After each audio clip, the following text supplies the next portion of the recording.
Joe in real life.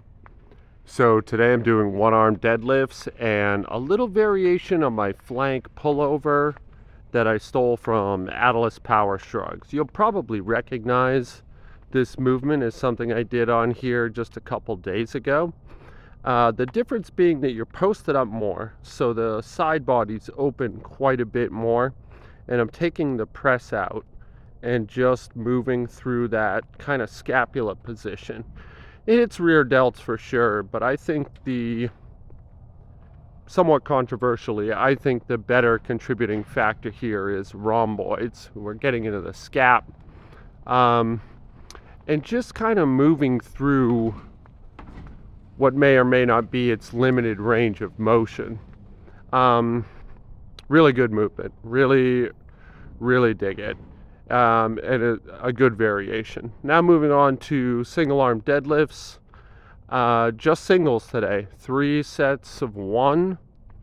And kind of going for a top set, but also keeping some in reserve. So what do you call that? Maybe upwards of 85%. And as you can, this was my first set, 135.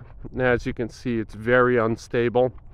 It takes a minute for the wrist to understand what you're trying to do with it.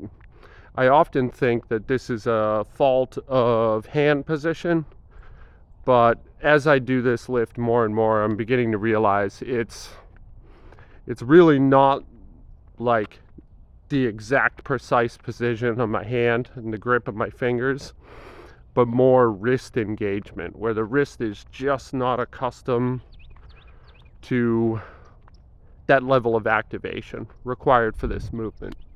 Even at 135, which moves very, very easily, it's very difficult to get control here. And this is also the case with Turkish get-ups with a barbell.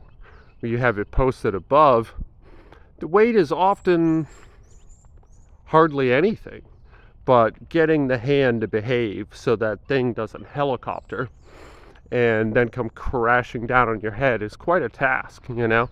In fact, if it wasn't for the fear of braining myself with a barbell, I probably wouldn't be able to do it at all. So, you know, that's good. I think that inadvertently, this is a lot of wrist work. As you can see there, the left was, I think this is 155 on the ground, and the left is, I always have a really hard time getting the left to adjust. My logic on this, and I'm not sure this is accurate, but as long as I move the barbell past my knees, if I need to get a little counterbalance assistance with the other hand, I don't see why that's a big deal. Also, I'm curious about whether or not I can use the opposing hand to brace against the knee. I don't think that would benefit the lift in terms of my force output that much, but I do think it would close the circuit of the human body and allow me to generate more force. So thoughts and feelings on that if you've got them. I don't know. Another thing I was doing was tying the opposing hand behind my back with my belt. And I found that to be pretty effective, actually, even though it's a little bit awkward symmetrically to have your arm chicken winged. It feels pretty vulnerable. But just putting a little force into the belt with the opposing hand and my brace really gave me that good, like, circuit, you know? I keep saying circuit. It's just a metaphor I use for, like, total body activation, you know? Is the circuit open or is it closed? And the hardest thing about this movement is it often feels like an open circuit.